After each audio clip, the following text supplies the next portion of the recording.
Bien. Bueno, antes de comenzar con lo que es propiamente Física 3, quiero que veamos brevemente un concepto que se lo van a enseñar hacia el final de la materia Cálculo 3 este cuatrimestre para lo que le estén cursando. De cualquier manera, yo no la voy a explicar a esta idea nueva que van a ver ahora, que se llama integral de superficie, con la rigurosidad que la van a ver en Cálculo 3, sino que voy a hacer una explicación intuitiva, más bien cualitativa, ¿sí?, de qué significa o qué representa esta integral nueva que van a ver, que se llama integral de superficie de un campo vectorial, ¿sí? Pero vamos por parte. Nos organicemos un poquito. Este símbolo que ven aquí, ¿sí?, que tiene el símbolo de integral, que es la S alargada típica, es lo que se llama la integral de superficie de un campo vectorial. En este caso el campo vectorial es el vector de campo eléctrico, como se darán cuenta porque ahí aparece la letra E mayúscula, que es con la que denotamos dicho campo en Física 3. ¿Sí? Entonces expliquemos qué es este concepto de integral de superficie, que insisto, lo van a ver con sumo detalle cuando cursen el final de la materia Cálculo 3. Veamos qué hace esta integral de superficie o qué representa al menos de forma intuitiva o cualitativa. En primer lugar, describamos la notación. Tenemos esta S alargada, ¿sí?, que es el símbolo típico de integración. Tenemos el campo vectorial E y fíjense que aparece un puntito acá. Ese puntito denota producto escalar. Y aparece el vector diferencial de área aquí, ¿sí?, que es un vector diferencial de área justamente, y tiene por lo tanto la flechita ahí arriba para enfatizar que es un vector. Y aparece un subíndice S acá, ¿sí?, que indica que esta integral se evalúa a lo largo de una superficie a la cual llamamos S, ¿sí?, la denotamos con la letra S. ¿Qué es lo que hace una integral de superficie? Y esto que les voy a explicar a continuación es algo que en general le va a servir para Cálculo 3 para entender cualitativamente qué es lo que hace una integral. Este símbolo de la integral no es casual. La letra S, esta alargada, representa justamente suma, ¿sí? Es la S de suma. Entonces, ¿qué me está diciendo este símbolo que denota la integral de superficie? Me dice que la integral de superficie no es más que la suma de los productos escalares del vector de campo eléctrico E con el vector diferencial de área dA. ¿Sí? O sea, lo que hace esta integral de superficie es multiplicar escalarmente el vector campo eléctrico con el vector diferencial de área y luego efectuar la suma de todos esos productos escalares. Veamos en más detalle cómo se lleva a cabo esto. Aquí tenemos la superficie S indicada, ¿sí?, en la parte de abajo, está graficada. Esa es la superficie a lo largo de la cual vamos a realizar la integración de la misma. ¿Qué es lo que hace más precisamente esta integral de superficie? Agarro esta superficie S, que fíjense que no necesariamente es un plano, por eso la dibujé curvada, ¿sí?, es una superficie curvada, ¿sí? La integral de superficie agarra la superficie S respecto a la cual se integra y la subdivide o la particiona en muchos elementos de áreas individuales como lo que se ven ahí. Por ejemplo, este que estoy rayando aquí es uno de tales elementos de área. Luego, a continuación, a cada uno de estos elementos de área le asocia un vector, que es el vector diferencial de área que estoy dibujando en azul. ¿Qué características tiene ese vector diferencial de área, chicos? Ese vector diferencial de área es perpendicular a la superficie en cada punto de ella, ¿sí?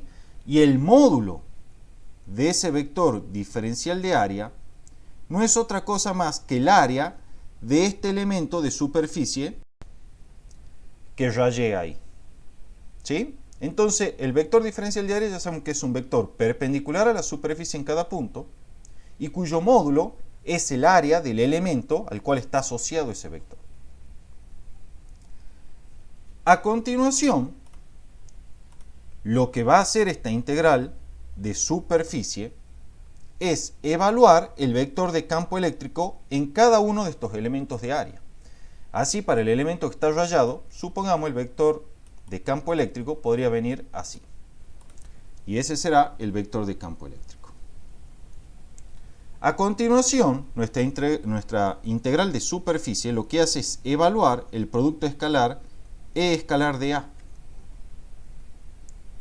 Y en última instancia, lo que va a hacer es evaluar justamente el vector de campo eléctrico y el vector diferencial de área para cada uno de los elementos de área en los cuales subdivide la superficie S, para así efectuar la suma de todos los correspondientes productos escalares E escalar de A.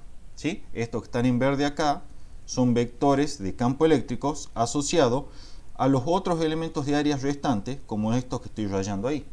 Desde luego, cada uno de esos elementos también tendrá asociado su vector diferencial de área, de manera tal que el producto escalar E escalar de A se lleva a cabo para la totalidad de elementos de área en los cuales subdividimos la superficie S, y finalmente la integral de superficie no es otra cosa más que la suma de dichos productos escalares que explicamos recién. ¿Sí? Entonces eso es lo que hace la integral de superficie. En síntesis, subdivide la superficie en muchos elementos de áreas pequeñitos. A cada elemento de área le asocia un vector diferencial de área que tiene la propiedad de ser perpendicular al elemento en cada punto y cuyo módulo es el área del elemento.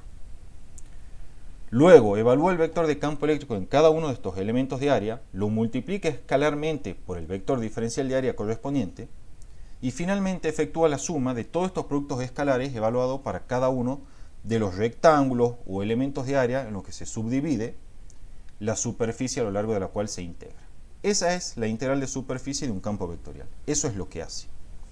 Desde luego, cuando ustedes vayan a alguna bibliografía, por propiedad de producto escalar, esta integral de superficie muchas veces la escriben así.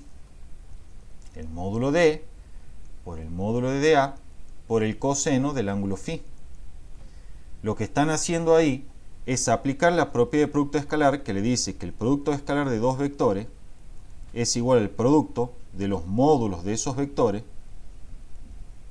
multiplicado por el coseno del ángulo que forman esos vectores. Es decir, φ es el ángulo formado entre el vector, en este caso de campo eléctrico, y el vector diferencial de área. El ángulo φ gráficamente viene representado aquí de esa forma. ¿Sí, chicos? Eso es lo que hace entonces la integral de superficie. Desde luego, en realidad, la notación correcta sería la siguiente para esta última forma de la ecuación correspondiente a la integral de superficie, escribiendo E por coseno de φ por dA. O sea, ¿por qué digo que en forma rigurosa sería esta última? Bueno, porque la notación integral es siempre la diferencial es lo último que se escribe. ¿Sí? Pero ya saben que esta expresión surge simplemente aplicar la propiedad de producto escalar de dos vectores. Bien, eso es lo que hace una integral de superficie. ¿Tiene alguna duda hasta acá, chicos? ¿Gaby? Sí, pregunta. ¿Pero no sacás el integral o sí?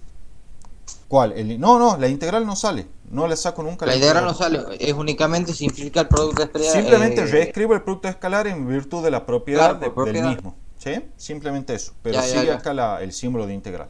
Lo que me está diciendo estas igualdades que están acá es que evaluar la integral de superficie de este producto escalar es lo mismo que evaluar la integral de superficie de este producto de módulo y del coseno del ángulo que forman los vectores. ¿Sí?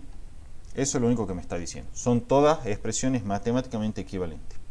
¿Sí, chicos? ¿Alguna duda hasta acá del concepto de integral de superficie? Bueno.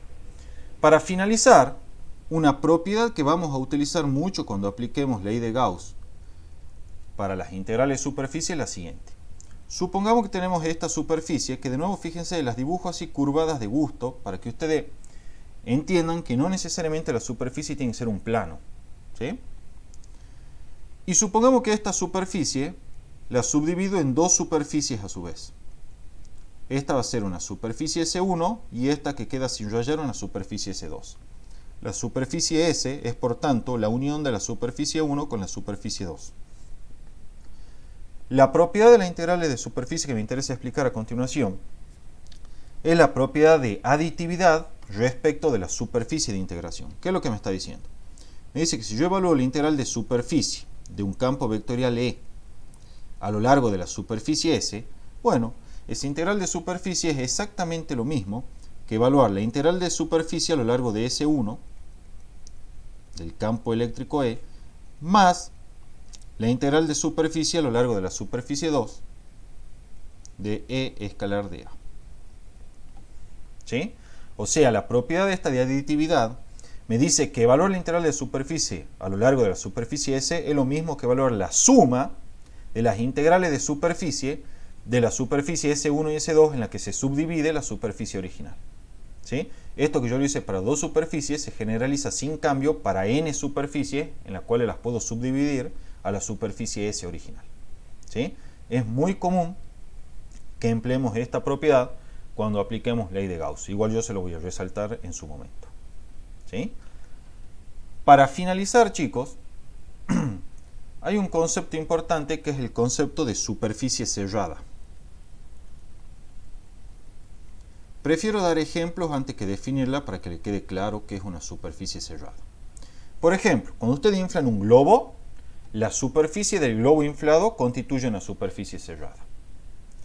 Si consideran una pelota de fútbol inflada, la superficie esférica de cuero, ¿sí?, es una superficie cerrada.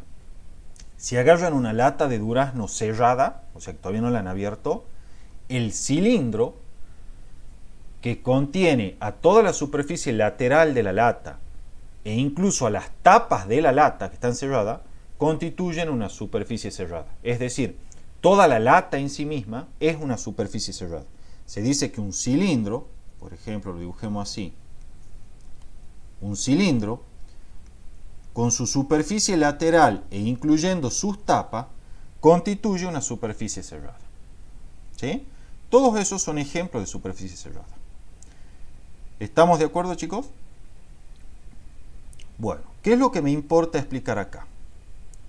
Si ustedes recuerdan, cuando explicamos la integral de superficie, la cual se denotaba como E escalar de A, y se utilizaba el símbolo de integral de toda la vida, hablábamos de que el vector diferencial de área es un vector perpendicular a la superficie en cada punto. Supongamos que tenemos una superficie cerrada de forma cualquiera. Este es el contorno de la superficie que se obtiene de intersectar la misma con el plano de la pantalla. ¿Sí? Esta es la superficie S. El vector perpendicular a la superficie diferencial de área en cada punto tiene dos posibles orientaciones. Una es así, es decir, hacia afuera, y otra es así, es decir, hacia adentro. ¿Sí? Son dos posibles orientaciones para el vector diferencial de área perpendicular a la superficie en cada punto. Bueno, sepan que en física siempre, repito, siempre, sin excepción, las superficies cerradas se orientan según la normal exterior. Es decir, el vector diferencial de área siempre, en toda superficie cerrada, apunta hacia afuera de la superficie. Entonces, cuando ustedes dibujan el vector diferencial de área, siempre, pero siempre, sin excepción, apunta hacia afuera de la superficie cerrada. Y desde luego, en dirección perpendicular a la superficie en cada punto. Cuando eso ocurre, chicos, lo van a ver en cálculo 3, se dice que la superficie cerrada está orientada según la normal exterior. ¿Por qué exterior? Porque apunta el vector diferencial de área hacia el exterior de la superficie. ¿Sí? Entonces, conclusión, siempre las superficies cerradas se orientan según la normal exterior. ¿Qué significa esto? Que el vector diferencial de área en cada punto apunta hacia el exterior de la superficie cerrada. Y desde luego, en dirección perpendicular a la superficie en cada punto. Eso significa, ¿sí?, orientada según la normal exterior. Siempre vamos a trabajar así en física 3. ¿Está claro, chicos? ¿Alguien tiene una duda antes que pasemos a lo que es física propiamente dicho? Bueno. Comencemos entonces con los conceptos de física. El primer concepto que vamos a ver hoy es el concepto de flujo eléctrico, que se denota con la letra griega φ y se le pone el subíndice E para hacer referencia a que es un flujo asociado al vector de campo eléctrico. ¿Sí? El flujo eléctrico, chicos, ¿sí?, el flujo eléctrico a través, vamos a remarcar acá, el flujo eléctrico a través de cualquier superficie es una medida de la cantidad de líneas de campo que atraviesan esa superficie. ¿Sí? Más precisamente, el flujo eléctrico es proporcional al número de líneas de campo eléctrico a través de la superficie para la cual se está calculando ese flujo eléctrico. ¿Sí? O sea que en un dibujito, si ustedes tienen una cierta superficie, vamos a dibujarla así, por la cual están atravesando esta cantidad de línea de campo, ¿sí? Van a tener un cierto flujo eléctrico. Ahora, si tienen esta superficie así, a través de la cual está atravesando esta cantidad de líneas de campo, es decir, donde el número de líneas de campo que atraviesan la superficie es mayor, podemos concluir que como el flujo eléctrico, al menos de forma cualitativa, es proporcional al número de líneas de campo, entonces el flujo eléctrico para esta segunda situación es mayor que el flujo eléctrico para esta primera situación. ¿Sí? Porque es proporcional al número de líneas de campo. Es una forma cualitativa de darse cuenta, le agrego a su compañera, ¿sí? De a través de cuál superficie el flujo eléctrico es mayor. O sea, como el flujo eléctrico es proporcional al número de líneas de campo, bastará con ver cuál superficie es atravesada por un mayor número de líneas de campo y luego esa superficie la que tendrá asociada el mayor flujo eléctrico. Desde luego, dos superficies, supongamos una aquí y otra aquí, que son atravesadas por el mismo número de líneas de campo, como se observa acá, tendrán asociado exactamente el mismo flujo eléctrico, aun a pesar de que las superficies, ¿sí?, son diferentes tanto en tamaño como en forma. ¿Sí? Esa es una forma cualitativa de darse cuenta de cómo es el flujo eléctrico en dos superficies dadas. Bien, de cualquier manera, me interesa... Gaby, entonces no importa el tamaño, solo importa la cantidad de flujos, Si ven, la cantidad de líneas. tenés que contar la cantidad de líneas a través de una superficie y entonces con eso vas a determinar el flujo eléctrico. Exacto. Si dos superficies tienen diferentes tamaños pero son atravesadas por el mismo número de líneas de campo, entonces van a tener asociado el mismo flujo eléctrico. ¿Sí? Ok. Sí, sí. Bien. Ahora, hagamos una definición un poco más rigurosa y matemática del concepto de flujo eléctrico. Y aquí es donde va a entrar el concepto de integral de superficie que vimos hace un rato.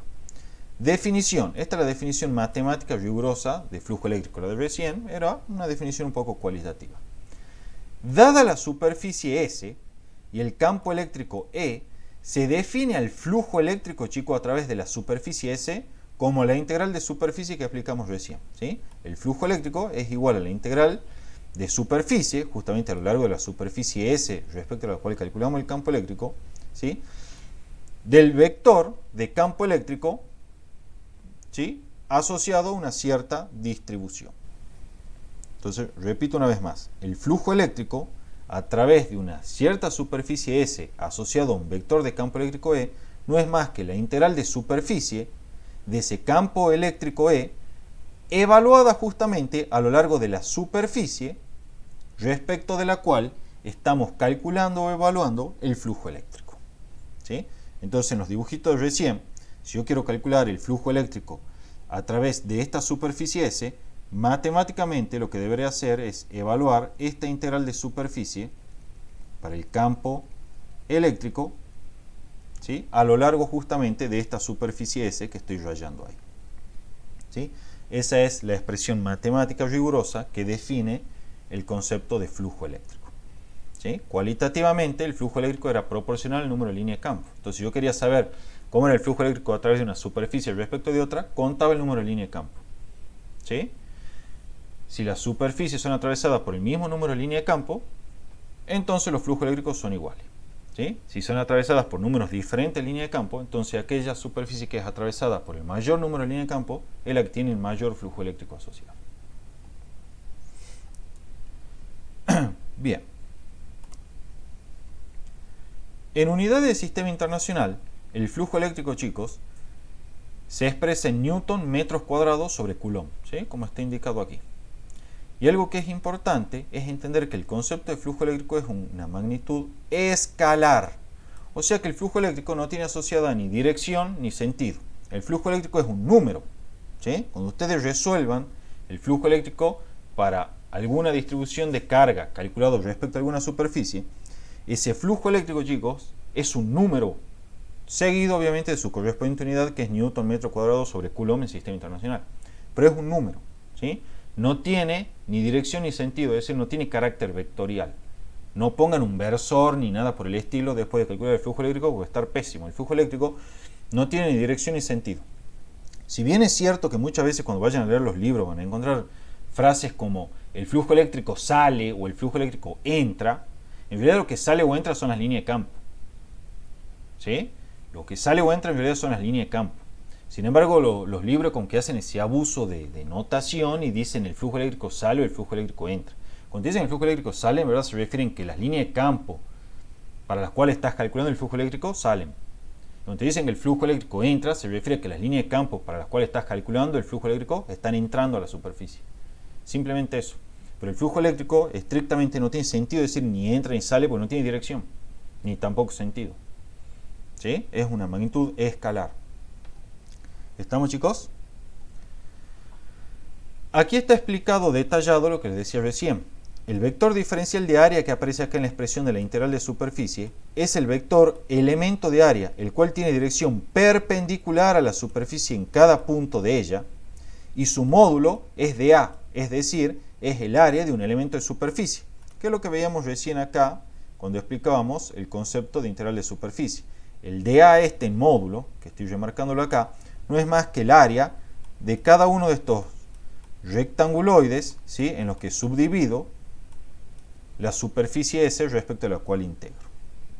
Y bueno, espero que se han conectado al último. Aquí ven que el vector diferencial de área es perpendicular a la superficie en cada punto, ¿sí?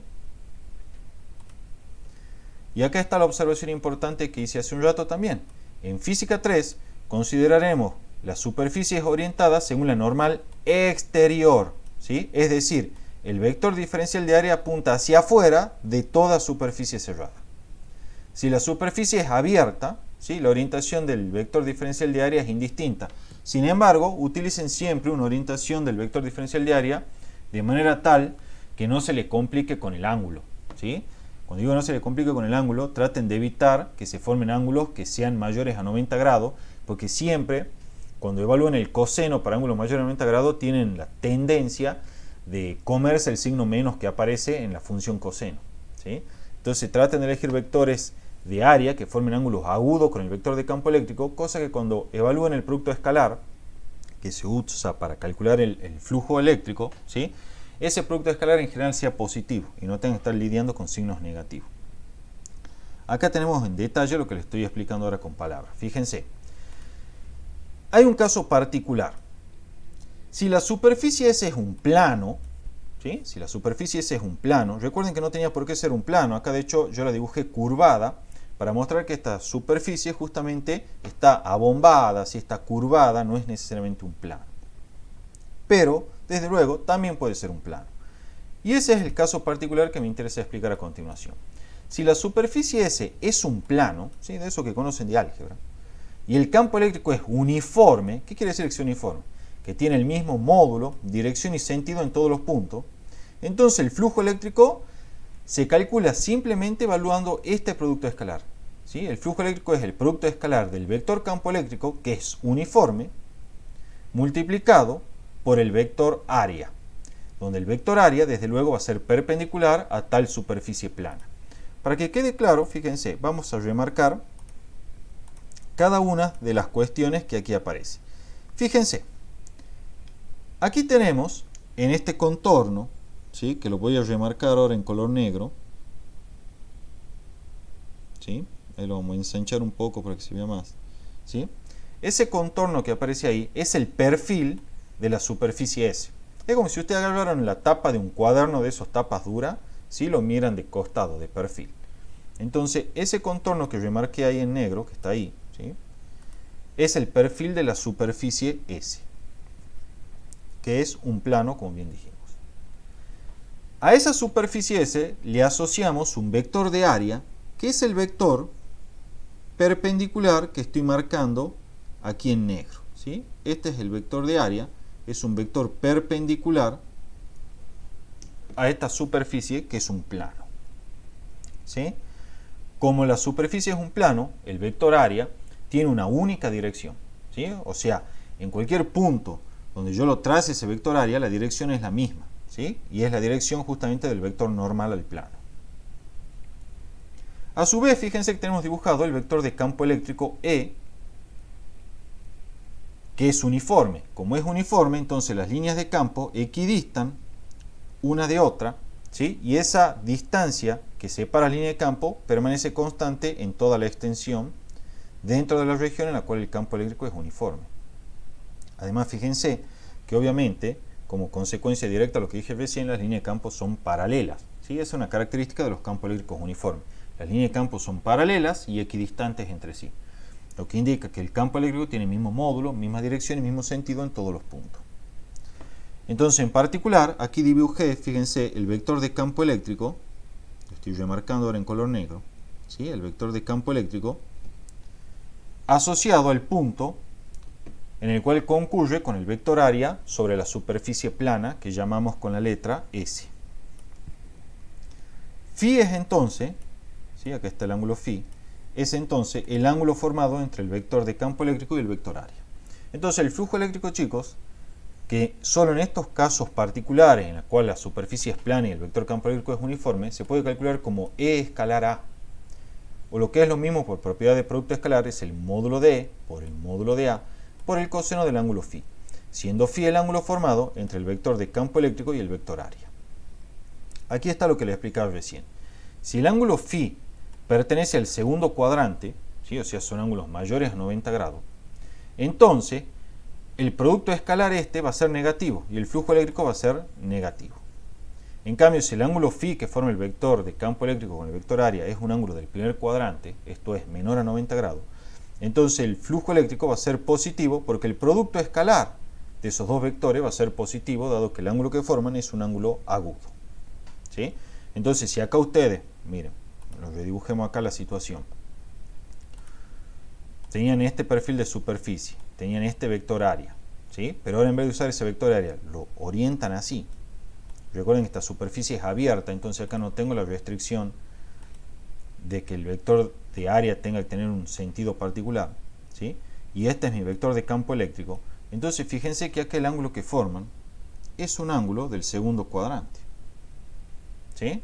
Para no confundirlo con la notación de flujo, lo denotemos con el otro Φ alternativo que es ese. Entonces en ese caso, este es el vector de área, este es el vector de campo eléctrico, uniforme desde luego. El flujo eléctrico, chicos, será, como siempre, para esta distribución particular en la cual la superficie es plana y el campo es uniforme, el producto escalar del campo por el área, ¿sí? Recuerden que el vector área es perpendicular a la superficie en cada punto. Y entonces esto le quedará módulo de E por módulo de A por el coseno de Φ. Pero como Φ en este caso es un ángulo del segundo cuadrante, este coseno es como menor que 0. Y entonces el flujo eléctrico será menor que 0. ¿Sí?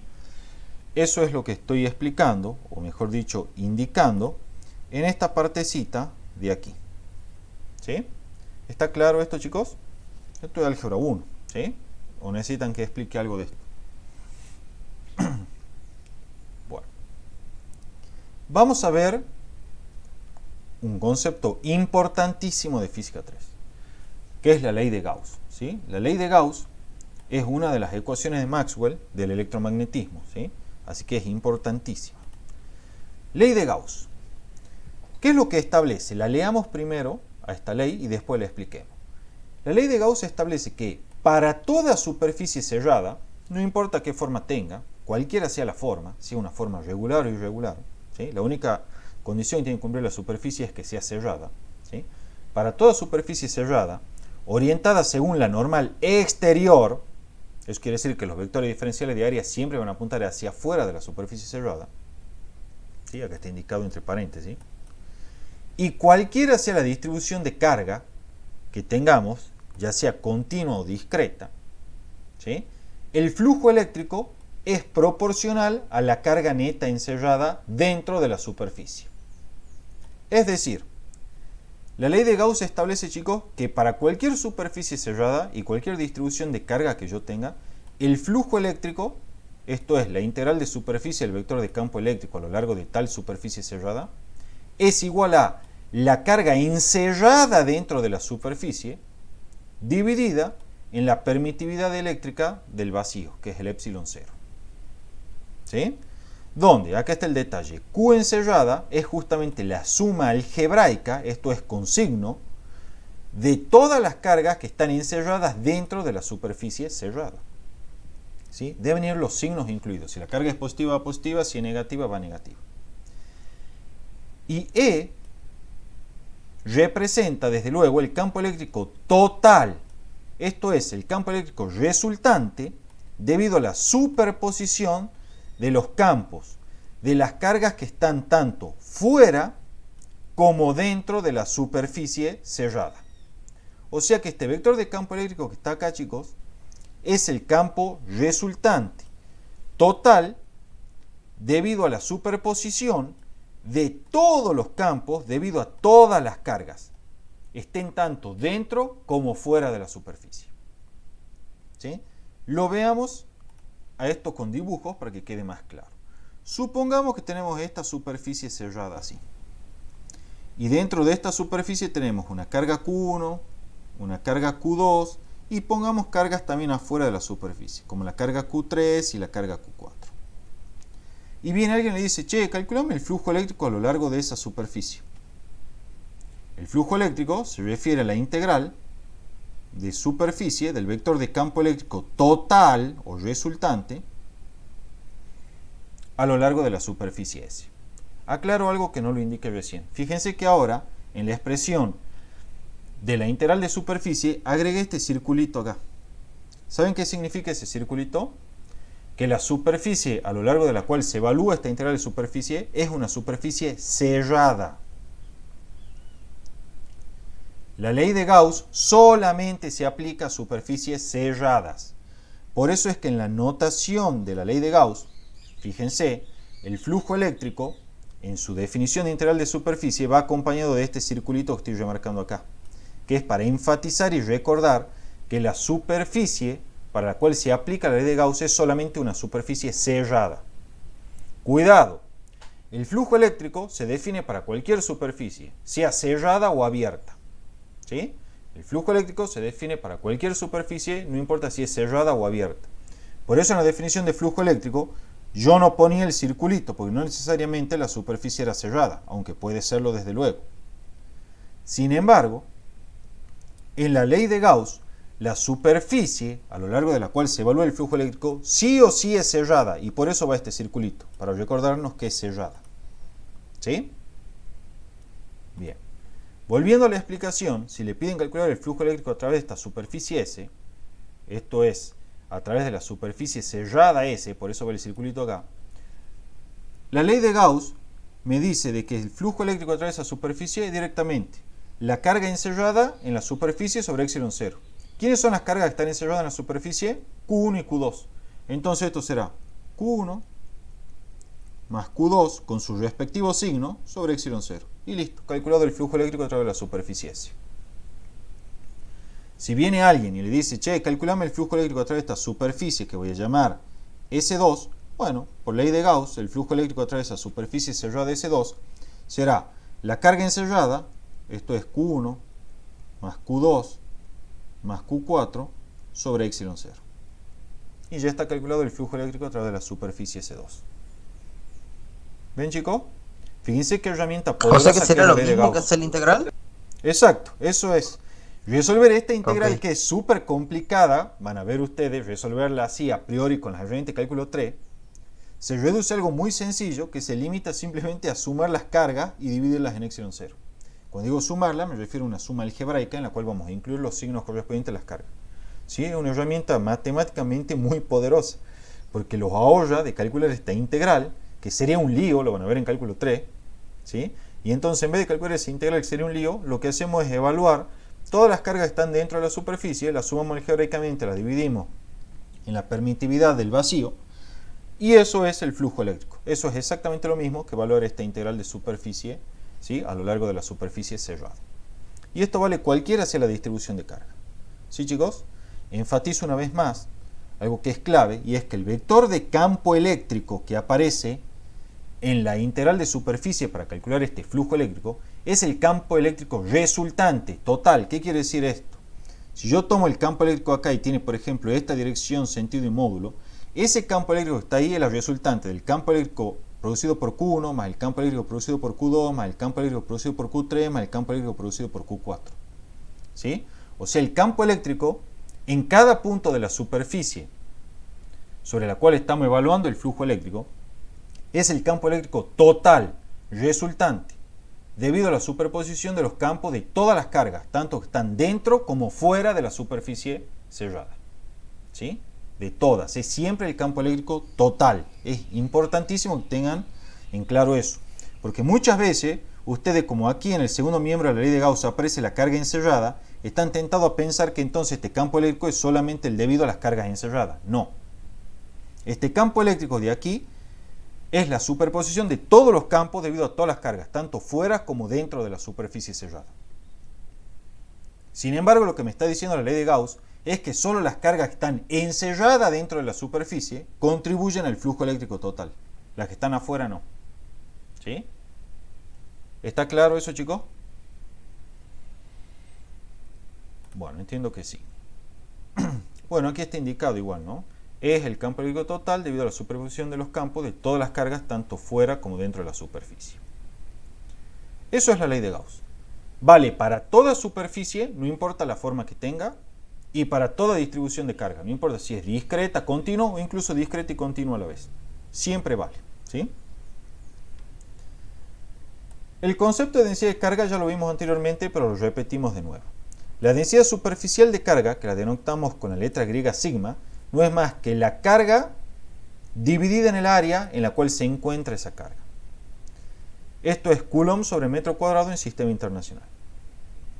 La densidad lineal de carga, que la denotamos con la letra griega lambda, no es más que la carga dividida en la longitud L en la cual se encuentra distribuida esa carga.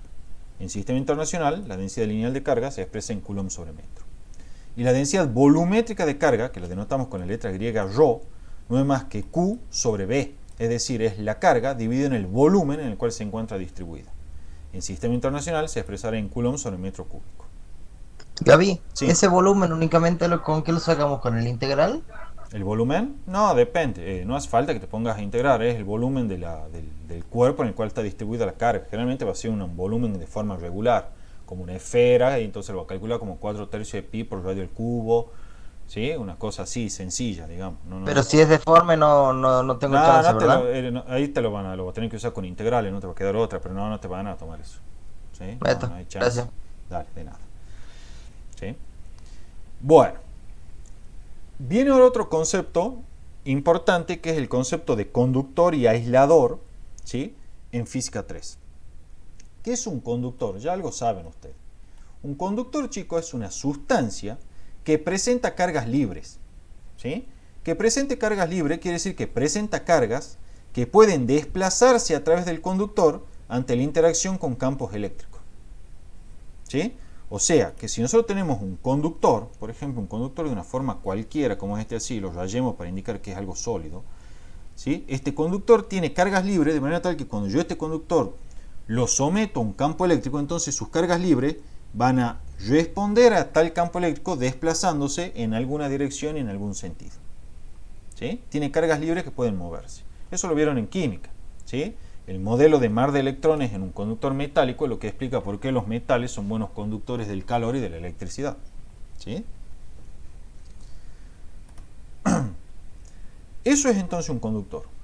Por lo tanto, siempre que yo hable de un conductor, chicos, vamos a estar hablando de una sustancia que tiene cargas libres, que en los metales son los electrones libres, los cuales pueden desplazarse libremente de una región a otra dentro del conductor ante la interacción con campos eléctricos exteriores. ¿Sí? Eso va a ser un conductor en física 3. Un aislante, un aislador, ya se imaginarán, es lo opuesto a un conductor. ¿Sí? Esta sustancia, que es el aislador, no presenta cargas libres para desplazarse a través del material ante la interacción con campos eléctricos. Sin embargo, cuidado. Hay un tipo de aislador, que son los dieléctricos con los cuales vamos a trabajar, que si bien es cierto que no tienen cargas libres que puedan desplazarse libremente, valga la redundancia, a través del material, sí tienen una característica que es la siguiente. Resulta que las cargas dentro de este material aislador y que se llama dieléctrico, ¿sí? Tienen una tendencia a alinearse según un campo eléctrico externo al cual estén sometidos. En otras palabras, el aislador, si bien es cierto, cuando es un dieléctrico, que no tiene la capacidad de desplazar las cargas de una región a otra dentro de su interior, sí es cierto, en cambio, que cuando lo sometes a un campo eléctrico exterior, el mismo se polariza. ¿Sí? El mismo se polarizará. En este caso, disculpen, para el sentido del campo eléctrico que dibujé,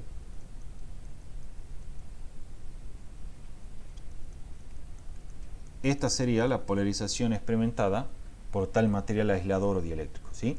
No hay un desplazamiento de las cargas de una región a otra, porque si no sería un conductor. ¿Estamos? Este en cambio es un aislador. Pero ¿por qué aparece esa carga superficial ahí inducida en la superficie justamente del dieléctrico? Bueno, porque resulta que estos materiales aisladores, muchas veces cuando son del tipo polar, tienen asociado lo que se llaman dipolos eléctricos. ¿Sí? Que son elementos constituidos por cargas de igual magnitud y signo contrario separadas a una cierta distancia. Bueno, cuando se someten al campo eléctrico exterior, como el que se ve acá, y de acuerdo a lo que vimos nosotros de la teoría de dipolos eléctricos, estos dipolos van a experimentar un momento, un torque. Ese momento va a tender a rotarlos, ¿sí? Y a alinearlos, por lo tanto, según el campo eléctrico. Cuando digo según, quiero decir en la dirección del campo eléctrico. Entonces, esa reorientación de los dipolos eléctricos se llama polarización, ¿sí? Es un reordenamiento de los dipolos eléctricos, es lo que se llama polarización. Ya voy fijando los conceptos con los que vamos a trabajar cuando vayamos resolviendo problemas, ¿sí? Y esa polarización se traduce en la aparición de una carga superficial inducida justamente en la superficie de tales materiales aisladores como son los dieléctricos. ¿Sí? Pero enfatizo que aquí no hay un desplazamiento de cargas, no es que vino un electrón libre y se movió para acá y entonces eso produjo un déficit de carga negativa en el extremo derecho y haciendo que aparezca un exceso de carga positiva. No, no hubo una transferencia o un desplazamiento de cargas libres hacia otra región dentro del aislador. Simplemente lo que hubo fue un reordenamiento, ¿sí?, a lo largo de la dirección del campo eléctrico de los dipolos que constituyen este material aislador que es el material dieléctrico. ¿Sí? Entonces, a resumidas cuentas, en un conductor las cargas sí se desplazan libremente a lo largo de él. En un aislador, y más precisamente en un dieléctrico, las cargas no pueden desplazarse libremente a lo largo de él, o sea, no pueden desplazarse así como estoy mostrando acá. En cambio, lo que ocurre es que ante la interacción con un campo eléctrico externo, en el caso que estemos hablando de un dieléctrico, estos materiales están constituidos por dipolos y tales dipolos experimentan un torque o momento al interactuar con el campo eléctrico. Ese torque o momento tiende a reorientarlos a estos dipolos de manera tal que se alinean a lo largo del campo eléctrico, es decir, en la dirección del campo eléctrico. Y eso da por resultado final una polarización del material dieléctrico que se traduce en la aparición de estas cargas superficiales inducidas, negativa y positiva, en las superficies del material aislador, que en este caso es un dieléctrico. Si alguien nos recuerda la clase pasada, el torque experimentado por un dipolo es igual al producto vectorial del momento dipolar eléctrico por el campo eléctrico al cual está sometido. ¿Sí? Entonces el momento P viene así. Este es el vector E, este es el momento P, multiplico vectorialmente, eso me da un torque, como el que indica la flechita aquí, que tiende a girar y reorientar estos dipolos a lo largo de la dirección del campo eléctrico. ¿Está claro, chicos, el concepto de conductor y aislador? ¿O quieren que repita algo? Bueno, ya estamos entrando en la última parte de la clase. Definición. Este es otro concepto que vamos a utilizar mucho. El concepto de equilibrio electrostático o en condiciones estáticas que se habla a veces. Equilibrio electrostático. Se dice que un conductor se encuentra en equilibrio electrostático o en condiciones estáticas si todas sus cargas libres se encuentran en reposo respecto de un observador inercial. ¿Sí? En realidad, para que el equilibrio se pueda considerar estático en un conductor, es simplemente necesario que no haya un flujo neto de cargas en ninguna dirección. Es decir, no se establezcan corrientes dentro del conductor. ¿Sí? Entonces, ¿cuándo vamos a decir que un conductor está en equilibrio estático o en equilibrio electrostático? Cuando no haya un flujo neto de cargas en ninguna dirección. Es decir, podemos considerar que en promedio las cargas libres están quietitas en un cierto punto dentro del conductor. ¿Sí? Ese es el concepto de equilibrio estático. Y ahora vamos a estudiar, y esto es lo último que vemos hoy, las propiedades de un conductor en equilibrio estático. Yo se las quise enumerar y enunciar a todas juntas aquí, para que ustedes ya tengan una listita y sepan qué es lo que tiene que satisfacer un conductor que esté en condiciones estáticas, y así poder ustedes verificar si el problema que están resolviendo es correcto o no. ¿Sí? En primer lugar, la primera propiedad, chicos. Todo exceso de carga, incluso si es resultado de la polarización del conductor, se halla en la superficie o las superficies del mismo. ¿Sí? Todo exceso de carga se halla en la o las superficies del conductor. Veámoslo gráficamente.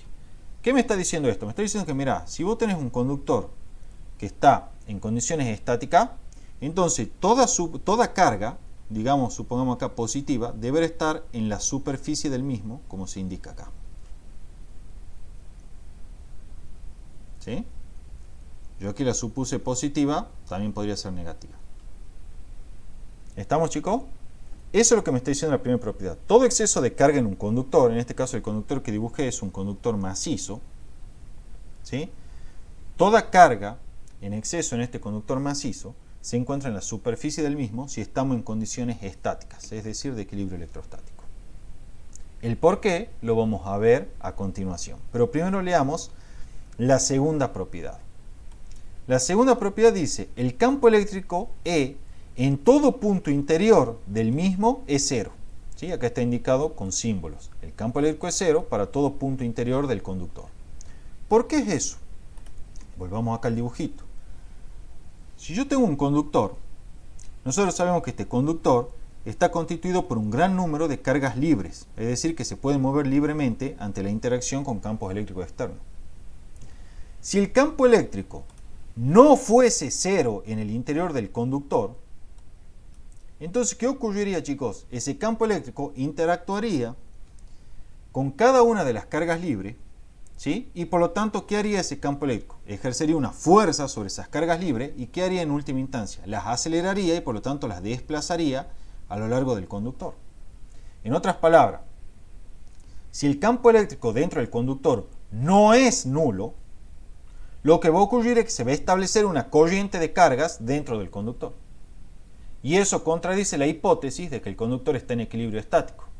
Porque en equilibrio estático las cargas no debían moverse. ¿Sí? Decime, Lucas. ¿Es lo que pasa con tener una resistencia, por ejemplo? Sí, ya vamos a ver a la resistencia más adelante. ¿Sí? Por ahora no nos adelantemos eso, que ese es otro concepto que vamos a ver en las próximas clases. ¿Sí? Pero por ahí viene la cosa. ¿Sí? Entonces, si estamos en condiciones estáticas, no puede haber un campo eléctrico que sea distinto del nulo en el interior del conductor. Porque si existiese tal campo eléctrico distinto al nulo, ese campo eléctrico sobre las cargas libres del conductor ejercería una fuerza y las llevaría a pasear por adentro del conductor.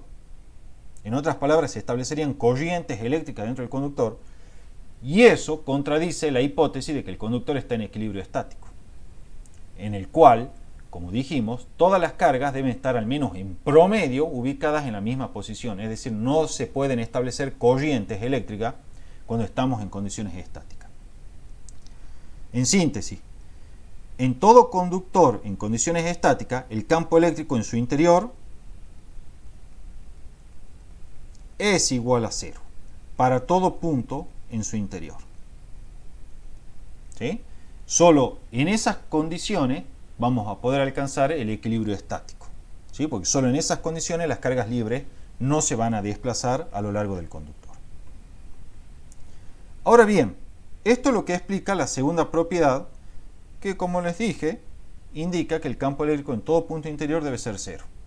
Y yo a partir de esta segunda propiedad les puedo explicar de por qué entonces en condiciones estáticas toda la carga libre o todo exceso de carga, todo exceso de carga, no toda la carga libre, todo exceso de carga debe estar en la superficie del conductor.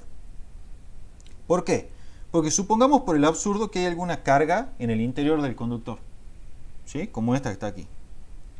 Entonces, si yo considero esta superficie gaussiana S, el flujo eléctrico a través de tal superficie gaussiana, según la ley de Gauss, será Q sobre epsilon 0. Y este flujo eléctrico, por lo tanto, a través de esa superficie gaussiana es distinto de 0. Pero si ustedes recuerdan, el flujo eléctrico por definición no es otra cosa más que la integral de superficie del campo eléctrico a lo largo de esa superficie cerrada, y ya dijimos que esto es distinto de 0, por ley de Gauss. Entonces, si esta integral es distinta de 0, ¿qué consecuencia tiene que haya una carga en el interior del conductor? Bueno, la siguiente. Si esta integral de superficie es distinta de 0, entonces ya puedo asegurar algo. El integrando, que es el campo eléctrico, es distinto de 0. Y si el campo eléctrico es distinto de 0 sobre los puntos de esta superficie, quiere decir que las cargas libres en el interior del conductor van a estar experimentando una fuerza eléctrica y por lo tanto van a estar desplazándose a lo largo del mismo. En otras palabras, si tengo esta carga Q en el interior del conductor, la ley de Gauss me garantiza que entonces el campo eléctrico en algunos puntos al menos dentro del conductor va a ser distinto de 0. Y por lo tanto las cargas libres en el interior del conductor van a establecer una corriente eléctrica al responder a este campo eléctrico. En otras palabras, si hay una carga Q dentro del conductor, es imposible que se alcance el equilibrio estático. Porque sí o sí, de acuerdo a la ley de Gauss, va a haber un campo eléctrico distinto de 0 en el interior del conductor y por lo tanto las cargas libres van a responder a ese campo eléctrico distinto de 0 yéndose a pasear por ahí y por lo tanto estableciendo una corriente eléctrica y así contradiciendo en última instancia la condición de equilibrio estático, en el cual todas las cargas libres deben estar en promedio en su misma posición. ¿Sí?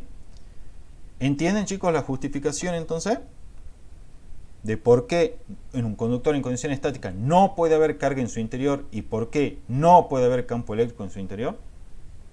¿Todos lo entienden eso? ¿Quieren que lo repita? Bueno. La tercera propiedad dice que todos los puntos del conductor en equilibrio son equipotenciales. El concepto de potencial eléctrico lo vamos a ver más adelante, pero yo ya lo quería anotar acá, este postulado, para que tengan todo en un mismo lugar y sea más cómodo de estudiar, ¿sí? Lo leo por ahora, pero después lo vamos a estudiar en detalle. Todos los puntos del conductor en equilibrio son equipotenciales. Eso quiere decir que están al mismo potencial eléctrico, ¿sí? El concepto de potencial eléctrico lo vamos a ver más adelante. Significa simplemente que todos los puntos dentro de un conductor tienen el mismo valor de potencial eléctrico. En particular, las superficies del mismo, es decir, del conductor, son superficies equipotenciales. Esto se explicará más adelante. O sea, esto último lo que estoy diciendo es que si vos tenés aquí tu conductor, todos los puntos dentro de esta superficie del conductor son puntos equipotenciales, es decir, que tienen el mismo potencial eléctrico. Ya vamos a ver eso más adelante. Simplemente hago el dibujito para que quede claro. La cuarta propiedad, y que esto le invito a ustedes para que la prueben utilizando la ley de Gauss, dice que el campo eléctrico E inmediatamente fuera de la superficie del conductor es perpendicular justamente a esta superficie en cada punto y directamente proporcional a la densidad superficial de carga. Es decir, el campo eléctrico, chico, en módulo inmediatamente afuera de un conductor es sigma sobre epsilon 0, donde sigma es la densidad superficial de carga en el conductor. ¿Sí? Para que quede claro, supongamos que esto que estoy marcando acá es el contorno o la superficie de un conductor. Y aquí estoy marcando la carga. Recuerden, yo le estoy marcando positiva, pero no tiene por qué ser siempre positiva, puede ser negativa. Lo que me dice esta propiedad que vimos hace un rato es que el vector de campo eléctrico inmediatamente afuera de la superficie de un conductor es perpendicular a la superficie de ese conductor, ¿sí? Forman un ángulo recto. Y el módulo de ese vector de campo eléctrico es proporcional a la densidad superficial de carga y más precisamente ese módulo es igual a sigma sobre epsilon 0. Sigma, obviamente, es la densidad superficial de carga, ¿sí?, en el conductor. En general, si la densidad superficial de carga no es uniforme, se la escribe de esta manera. ¿Sí? esta expresión es solamente válida cuando la densidad superficial es uniforme, que es lo que nosotros vamos a encontrar en los problemas que resolvamos. Pero puede ocurrir que sea no uniforme, y entonces se generaliza la definición de la forma como diferencial de Q sobre diferencial de área. ¿Sí? ¿Está claro eso, chicos? Fíjense que esta expresión les está diciendo que en aquellas regiones del conductor en la cual la densidad superficial de carga sea más alta, entonces el módulo o intensidad o magnitud del campo eléctrico va a ser más alta. ¿Sí? Mientras mayor sea la densidad superficial, mayor es el módulo del vector de campo eléctrico. Y este siempre es perpendicular a la superficie del conductor en cada punto. Por ejemplo, acá tendrá esta dirección así, perpendicular. ¿Sí? Formando este ángulo recto con la superficie del conductor. ¿Está claro hasta acá, chicos? Recuerden, todas estas propiedades que estamos viendo son para conductores en condiciones estáticas. Otra propiedad importante, que es la quinta y última que vemos, es la siguiente. La densidad superficial de carga sigma es mayor, esta la preguntan siempre en los múltiples de los parciales, es mayor en los bordes afilados del conductor, es decir, donde el radio de curvatura es menor. ¿Qué significa esto? Hagamos un dibujito acá para que quede claro. Supongamos que yo tengo un conductor que tiene una forma así. Fíjense acá el radio de curvatura que tenemos y fíjense aquí el radio de curvatura chiquito que hay. ¿Sí? La última propiedad me dice que la densidad superficial de carga es mayor donde el radio es menor, o sea, en los bordes afilados, ¿sí? En los bordes puntiagudos, hablando así en criollo. ¿Sí? La densidad superficial es mayor donde el radio es menor. La leamos de nuevo. La densidad superficial de carga sigma es mayor en los bordes afilados del conductor, o puntiagudos, es decir, donde el radio de curvatura es menor. Esto es lo que ¿Gaby? explica, sí. ¿Cómo voy a saber dónde está el radio de curvatura? ¿Cómo sabes dónde está el radio de curvatura? Porque cualquier curva que vos traces siempre la podés aproximar mediante una circunferencia. ¿Sí? Entonces siempre voy a identificar el centro y ese va a ser el radio de curvatura de tu curvita, digamos, de tu borde del conductor. ¿Sí? Gracias. De nada. Ahora bien, fíjense esto, chicos. De acuerdo a lo que vimos nosotros, entonces, voy a cambiar el color acá. Y también voy a cambiarle el espesor a esto para que pueda dibujarlo más fácilmente. De acuerdo a lo que vimos para esta última propiedad, entonces, en este conductor, ¿sí?, que tenemos acá, donde las cargas, supongamos positivas, van a estar distribuidas en su superficie, las cargas van a estar más amontonadas en este borde afilado. Porque aquí la densidad de cargas por unidad de área es mayor. Mientras que acá, en este borde que es menos afilado, las cargas van a estar más separadas porque la densidad superficial es menor. O sea, este sigma para este radio R es menor que el sigma para el radio R chico que está aquí. ¿Está claro, chicos? ¿Sí? La mayor densidad superficial de carga está donde el borde es de menor radio, o sea, donde el borde es más afilado, más puntiagudo. ¿Qué implicancias tiene esto? Si ustedes recuerdan, vimos hace unos minutitos nomás que el vector de campo eléctrico, inmediatamente afuera de un conductor, tenía un módulo que era proporcional a la densidad superficial de carga. Entonces, como este sigma es mayor que este sigma R, correspondiente al radio más grande, entonces, ¿qué puedo asegurar del campo eléctrico para este radio acá, chicos? ¿Cómo va a ser? ¿Mayor o menor que para el radio más grande? ¿Alguien se anima a responder o no? Fíjense, esto será sigma R sobre epsilon 0, ¿sí? Mientras que el campo eléctrico producido acá en la superficie de esta parte del conductor, el módulo D, cuando el radio es R grande, será el sigma correspondiente al radio R grande sobre epsilon 0. ¿Sí? Entonces, como este sigma para el radio más pequeñito es mayor que el sigma para este radio más grande, es evidente que el módulo del campo eléctrico correspondiente al radio chico va a ser mayor que el módulo del campo eléctrico correspondiente al radio R grande. ¿Sí? Esto que yo estoy explicando lo han tomado en los parciales el año pasado, por eso me estoy tomando el trabajo de deducirlo completo. ¿Sí? ¿Todo entienden hasta acá, chicos? El campo eléctrico en un conductor en condiciones estáticas, y esto memorícenlo al menos, ¿sí?, siempre es mayor en los bordes afilados del conductor, es decir, donde el radio de curvatura es menor o donde el conductor es más puntiagudo. Repito una vez más, el campo eléctrico siempre es mayor en los bordes afilados del conductor, es decir, donde el radio de curvatura es más pequeño. Este fenómeno que estamos viendo acá es lo que se llama efecto de puntas. También lo piden en los parciales y lo tienen que googlear e investigar ustedes por su cuenta, como les dicen los profesores, ¿sí? Se llama efecto de puntas. Este efecto de puntas es el que utiliza, por ejemplo, las picanas eléctricas. No sé si alguna vez la vieron, pero las picanas eléctricas tienen, donde producen el chispazo, ¿sí?, dos bordes afilados así, en punta. Y bueno, y acá vendrá un sistema de alimentación para hacerlo funcionar. ¿Por qué se hace en puntas eso? Para que justamente la densidad superficial de carga en las puntas sea la máxima posible y por lo tanto el campo eléctrico producido sea el máximo posible. Ahora ustedes me dirán, che, ¿para qué quiero yo que el campo eléctrico sea lo máximo posible? Porque cuando el campo eléctrico es lo suficientemente intenso, en este medio hay aire.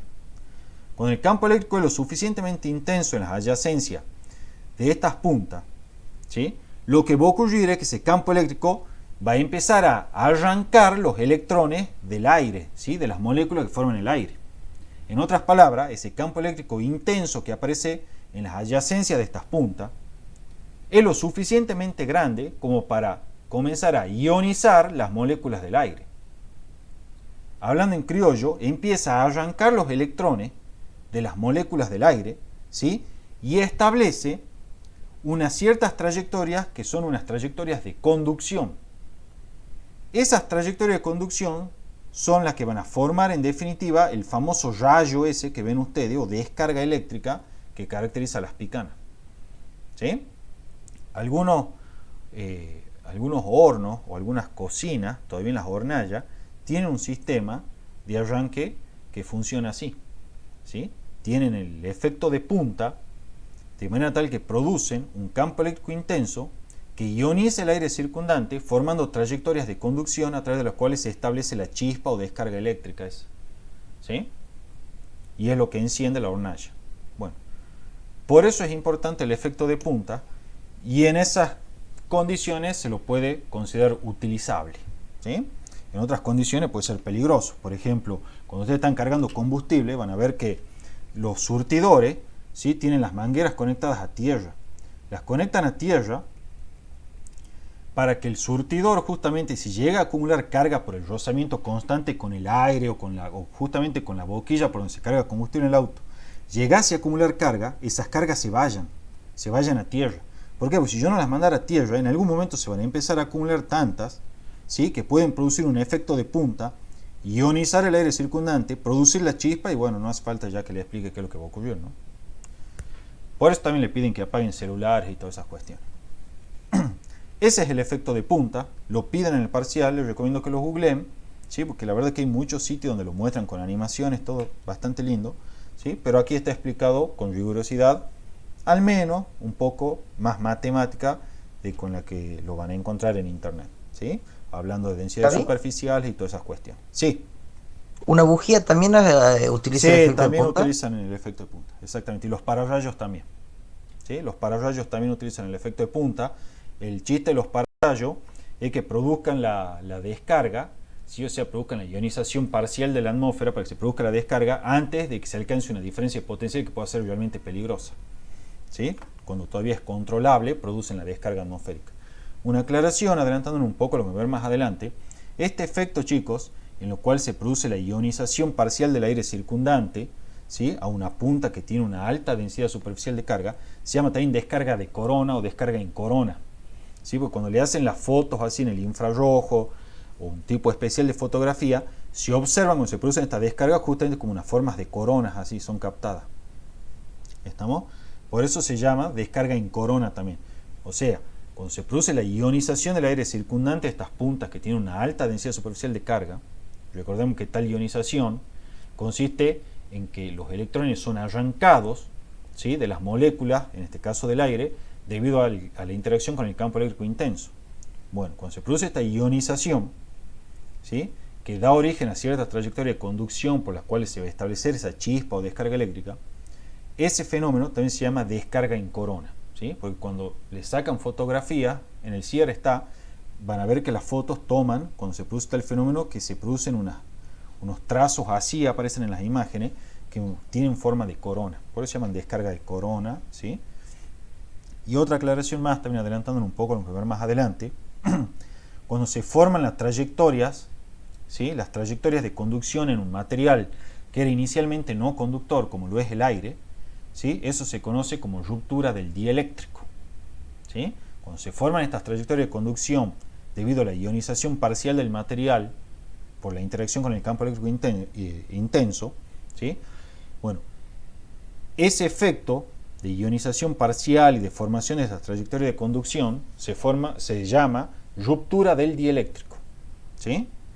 Y el campo eléctrico a partir del cual se presenta la ruptura del dieléctrico es lo que se llama rigidez dieléctrica del material, ¿sí? La rigidez dieléctrica del material, en verdad, estrictamente es el máximo campo eléctrico al cual puede estar sometido el dieléctrico antes de que se produzca la ruptura del mismo, es decir, antes de que se empiece a ionizar el mismo y se formen estas trayectorias de conducción a través de la cual se va a establecer esa chispa o descarga en corona, ¿sí? Entonces, varios conceptos hemos aprendido. Ruptura del dieléctrico, cuando el material que era originalmente no conductor se vuelve conductor a través de ciertas trayectorias a lo largo de las cuales se ionizó el material debido a la interacción con campos eléctricos intensos, ¿sí? Y rigidez dieléctrica es el máximo campo eléctrico al cual puede estar sometido un dieléctrico antes de experimentar la ruptura del dieléctrico. ¿Sí, chicos? Bueno, con eso está casi todo terminado. Lo único que me queda mostrarles es lo siguiente. Aquí viene una explicación que, como bien está aclarado acá, dice la demostración que sigue solo se va a entender más adelante, por lo que pueden saltearla por ahora. Después que veamos potencial eléctrico, les recomiendo que vuelvan y lean el texto este que escribí acá. Pero ahora no me interesa. Lo que sí me interesa es explicar esto. ¿Cuáles son los casos que vamos a tener en general para un conductor en condiciones estáticas? Son estas tres figuras que están acá. Fíjense, yo las voy a volver a redibujar acá, así ya terminamos la clase, pero le queda clarito. Si usted tiene un conductor que es macizo como este, cuando digo macizo quiere decir que no tiene ninguna cavidad ni nada en su interior, todo exceso de carga, como ya saben, en condiciones estáticas va a estar en la superficie del mismo. Este sería el primer caso y más sencillo de los conductores en condiciones estáticas que vamos a ver. ¿Sí? Primer caso. Un segundo caso podría ser que tengan un conductor que en vez de ser macizo tenga una cierta cavidad en su interior. Yo aquí voy a rayar para indicar lo que es macizo y lo que no. Si esta cavidad no tiene carga, ¿sí?, o sea, no hay carga en la cavidad, entonces de vuelta vamos a encontrar, chicos, que cualquier exceso de carga en el conductor va a estar de nuevo totalmente distribuido únicamente en la superficie exterior del conductor. En cambio, en la superficie interior, es decir, en la superficie de la cavidad, no va a haber carga alguna, ¿sí?, en la medida, desde luego, que no haya carga en la cavidad. Cuando no haya carga quiere decir que no hay ninguna carga Q puntual ahí dentro de la cavidad, ¿sí? No hay nada. Está vacía la cavidad.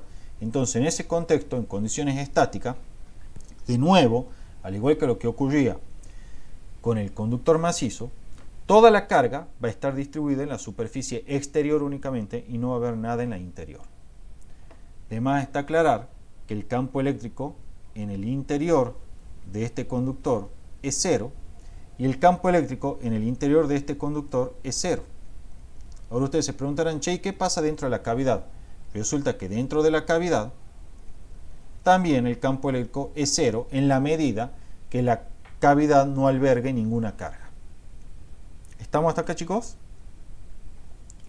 Llamemos como Q sub C a la carga que tiene el conductor. ¿Sí? Esa carga Q sub C está distribuida totalmente en la superficie del conductor. El último caso que vamos a ver, y con esto queda finalizada la clase de hoy, corresponde al siguiente. Supongamos de nuevo que tenemos el conductor con una cavidad.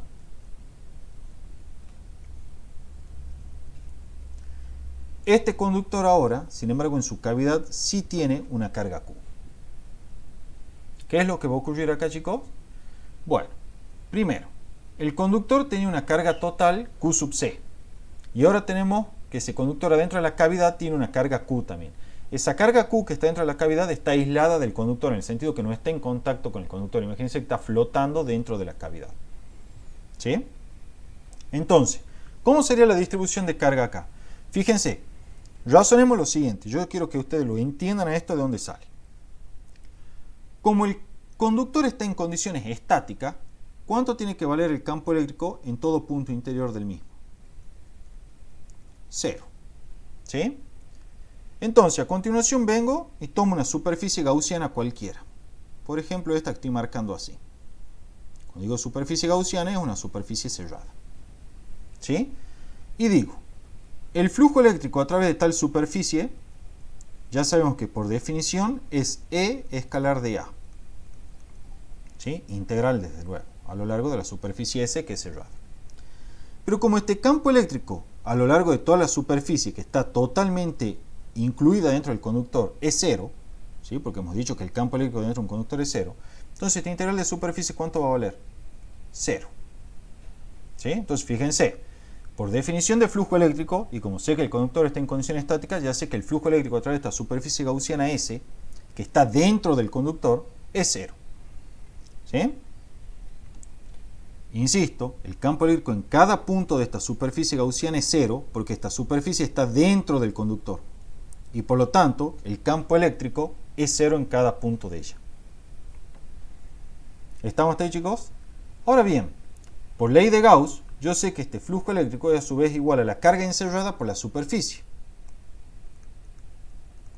dividido en epsilon 0. Para que esta igualdad se verifique, necesito entonces que la carga encerrada sea igual a 0. ¿Pero quién es la carga encerrada? Y, desde luego, es la carga Q que está ahí adentro de la cavidad, ¿sí? Porque está encerrada por la superficie. Pero esa carga Q, por sí sola, no puede estar actuando, porque si no, no se me verifica que la carga total encerrada es 0. Es decir, debe haber otra carga más también. Esa otra carga que está, aparece en la superficie interior del conductor, es decir, en la superficie de la cavidad, como le estoy indicando acá. Para que se verifique la ley de Gauss, desde luego es necesario que esta carga, que se llama carga inducida, o carga superficial inducida, ¿cómo tiene que ser respecto a la carga Q, chicos? Para que se verifique esta igualdad a 0. ¿Cómo tiene que ser? Opuesta. Exactamente, opuesta. ¿Sí? La carga inducida debe ser el opuesto de Q. ¿Siguen la línea de razonamiento? Entonces ya sé que la carga que aparece acá, si acá yo en el interior de la cavidad tengo una carga Q, entonces ya saben que en este caso, en la superficie de la cavidad, va a aparecer una carga inducida menos Q. Esa carga inducida menos Q se explica porque es atraída por la carga Q que está dentro de la cavidad. ¿Sí? Es atraída. Recuerden que aparecen fuerzas de interacciones eléctricas que son del tipo atractivo, es decir, de atracción. ¿Sí? Y entonces la carga libre en el conductor se desplaza hacia la superficie de la cavidad, como se ve acá en el dibujo, hasta que la carga acumulada en la superficie de la cavidad toma un valor, ¿sí?, que es opuesto al de la carga Q dentro de la cavidad. ¿Sí? Es atraída, pues las fuerzas de interacción eléctrica son justamente de tipo atractiva, de atracción, debido a que las cargas son de signos opuestos en este caso. ¿Sí? Si fuesen de igual signo, se repelen. Bien, ya sabemos entonces que en la superficie interior hay una carga menos Q. Y ahora fíjense, yo sé que mi conductor, ¿sí?, al inicio de todo, tenía una carga Q sub C. ¿Sí? Esa era la carga del conductor con la cavidad. ¿sí?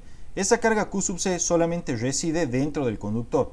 Quiero decir, no incluye a la carga Q dentro de la cavidad, ¿sí? No la confundan, por favor. La carga Q sub C, que es la carga del conductor, no incluye a la carga Q dentro de la cavidad, ¿sí? Esta Q sub C es solamente del conductor propiamente dicho. Esa es la carga Q sub C que yo tenía al inicio, ¿sí? Ahora bien, yo les pregunto y les recuerdo. ¿Se acuerdan del teorema de conservación de la carga? ¿Qué dice ese teorema? Que en cualquier sistema cerrado, como lo es en este caso nuestro conductor, la suma algebraica de las cargas era una constante en el tiempo. Es decir, si yo al inicio, antes de poner esta carga Q dentro de la cavidad, tenía una carga Q sub C en el conductor, entonces al final, ¿cuánto tiene que ser la carga en el conductor, chicos? Una vez que la ponga esa carga Q también. Q sub C. Porque el conductor es un sistema cerrado. No está entregando carga, ni tampoco está absorbiendo carga nueva.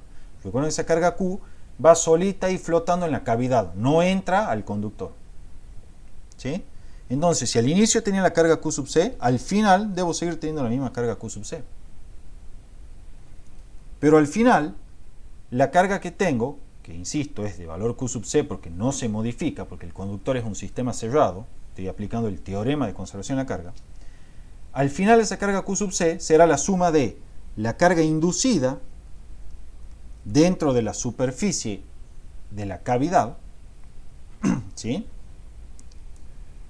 Más la carga que se va a encontrar en la superficie exterior del conductor, ¿sí? Recuerden que acá, en la superficie exterior, va a aparecer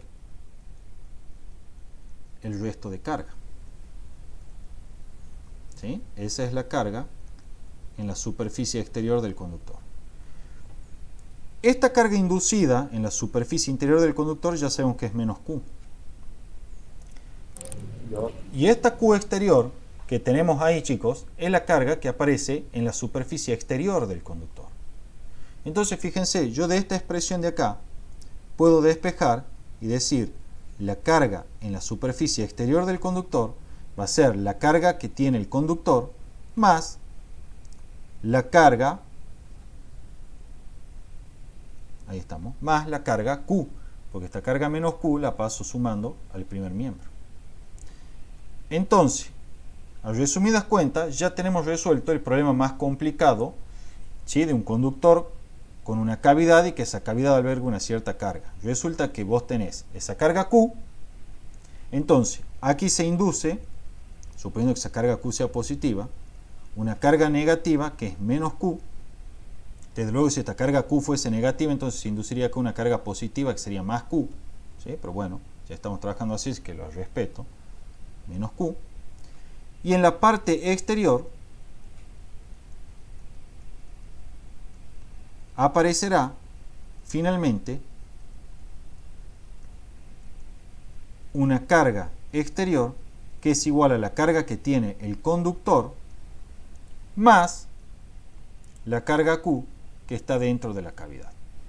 Fíjense que cuando sumo la carga en la superficie exterior más la carga en la cavidad, perdón, en la superficie de la cavidad, que es menos Q, cuando sume esos dos términos, voy a tener que este menos Q se va con este Q y entonces voy a tener que la carga al final en el conductor sigue siendo Q sub C, tal y como debe ser de acuerdo al teorema de conservación de la carga. ¿Sí, chicos? Con eso está terminada la clase de hoy. Fíjense que todas las cargas están dispuestas en la superficie, ya sea interior o exterior, ¿sí? Pero solo va a haber carga en la superficie interior, es decir, en la superficie de la cavidad, en la medida que dentro de la cavidad haya alguna carga. ¿Sí, chicos? Con eso está terminada la clase de hoy. Les pregunto, ¿necesitan que les explique algo de nuevo de esto? Que no hayan entendido, que no haya quedado claro. Recién yo estaba explicando, alguien prendió un micrófono, me parece que para preguntar algo. No, fue sin querer. Ah, bien. Entonces, chicos, ¿nadie tiene dudas de esto? Esto quédense tranquilos que lo vamos a hacer en varios prácticos, ¿sí?, en varios problemas, y va a quedar todavía más claro. Aquí está la síntesis, ¿sí? Cuando no hay carga en el conductor, en la cavidad del conductor, ¿sí?, entonces toda la carga Q sub C del conductor aparece en la superficie exterior. Y el campo eléctrico, tanto en el interior del conductor como en la cavidad del conductor, es cero. Si yo pongo una carga Q en la cavidad del conductor, entonces vamos a tener una carga en la superficie exterior, que es igual a la carga del conductor más la carga Q que está dentro de la cavidad, y una carga distribuida en la superficie interior del conductor, es decir, en la superficie de la cavidad, que es menos Q, es decir, la opuesta de la carga Q que había dentro de la cavidad. Esa carga menos Q es atraída por la carga Q dentro de la cavidad. En cualquier caso, como estamos en condiciones estáticas, el campo eléctrico en el interior del conductor es cero, pero ojo, el campo eléctrico en la cavidad ya no es igual a cero como antes, ahora es distinta de cero. ¿Cómo hacen para darse cuenta de eso? Fácil, aplicamos la ley de Gauss. Tenemos aquí nuestro conductor, aquí está la cavidad y aquí está la carga Q. Si yo ahora, voy a cambiar el color, considero esta superficie gaussiana así y calculo el flujo eléctrico a través de ella, la ley de Gauss me dice que es Q sobre epsilon 0. Y esto es distinto de 0 porque la carga Q es distinta de 0. Pero el flujo eléctrico, chicos, por definición, a través de esa superficie gaussiana, es E escalar de A, ¿sí?, evaluado desde luego a lo largo de la superficie. Y esto ya sabemos que es distinto de 0. Si esto es distinto de 0, entonces es necesario que el integrando sea distinto de 0. Y el integrando es el vector de campo eléctrico en cada uno de los puntos de esta cavidad. Perdón, de esta superficie dentro de la cavidad. Ahora bien, como el campo eléctrico en esos puntos de la superficie dentro de la cavidad es distinto de 0, entonces ya puedo asegurar que el campo eléctrico dentro de la cavidad es distinto de 0. ¿Está entendido eso, chicos? ¿Sí? El campo eléctrico ya dentro de la cavidad es distinto de 0. Pero cuidado, dentro del conductor, o sea, dentro de la parte maciza del conductor, sigue siendo 0 de acuerdo a las condiciones de equilibrio estático. ¿Sí? Aquí en la cavidad, por ser justamente una cavidad, no hay ninguna carga libre que se mueva ante la interacción con el campo eléctrico que existe dentro de la cavidad. Por eso ahí no hay problema y no se contradice la condición estática. ¿Sí? Aún a pesar de que existe un campo eléctrico distinto de 0 para los puntos interiores de la cavidad. ¿Está claro, chicos, esto? ¿Entienden cómo se trabaja con la ley de Gauss? ¿Sí? Fíjense que yo lo que hice acá para saber si había un campo eléctrico, agarré y tomé una superficie gaussiana S que quede totalmente contenida dentro del lugar donde yo quiero saber si hay un campo o no. Entonces, la tomé esta superficie S dentro de la cavidad, ¿ven? Está totalmente contenida dentro de la cavidad. Calculé el flujo eléctrico por ley de Gauss y concluí que es distinto de 0, porque la carga encerrada es distinta de 0. ¿Sí? Ahora bien, como el flujo eléctrico por definición es este integral de superficie, ya sabemos que es distinto de 0, entonces el campo eléctrico en cada punto dentro de esta superficie debe ser distinto de 0, o al menos en algunos puntos debe ser distinto de 0. Y como los puntos de esa superficie son puntos que están dentro de la cavidad, entonces concluimos que el campo eléctrico dentro de la cavidad es en general distinto de 0. ¿Sí? ¿Entendido entonces esto, chicos? ¿No hay dudas ya? Vamos a hacer varios problemas, así que no se hagan drama porque esto lo van a terminar entendiendo por las buenas o por las malas. ¿Sí? Bueno, ya que nadie me hace consulta, dejo de grabar. Vamos a